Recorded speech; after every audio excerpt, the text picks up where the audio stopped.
የከብት በረት የጠረጋችሁ እንዳለ ማርያም እንዳለ ነው።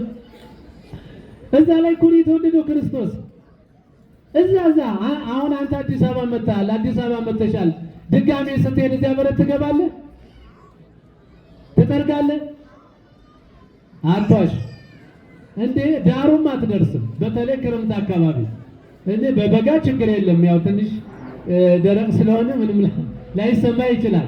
ክረምት ላይ ገብተህ ትጠርጋለህ። አሁን ከዚህ ሄደህ እዛ ነው አጊ የተወለደው አምላክ። ለምን እዛ ተወለደ ካልክ አንተን ሊያድን ስለሚወድ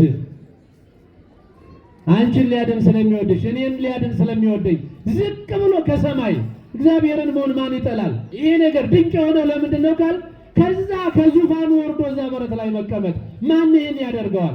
እግዚአብሔርን ተው። አንድ ባለጸጋ አንድ ባለስልጣን እዛ ገጠር ሲሄድ በረት አካባቢ ይሄዳል። እዚህ አዲስ አበባ መጣ ሀብታም ሆነ መኪና ገዝተህ ቤት ሰርተህ ልጆች ወልደህ ድርጅት ከፍተህ እዛ ወንበር ላይ ስትንቀባረር ውለህ ወደ ገጠር እንደው ድንገት መሄድ እንኳን አትሄድም። እግር ጥለህ ብትሄድ ቤተሰቦችን ቢናፍቁና ማየት ብትፈልግ ብትሄድ ያችን በረት ትረግጣታለህ። እንኳን መጥረጉን ተወው።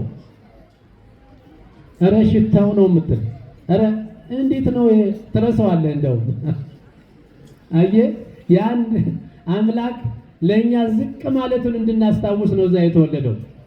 እዛ መገኘቱ አይደለም በረት መገኘቱ አይደለም ከልዑል ዙፋን ወርዶ እዛ ቦታ ላይ መገኘቱ ለእኛ ምን ያህል ጥልቅ ፍቅር እንዳለው ለማሳወቅ ነው።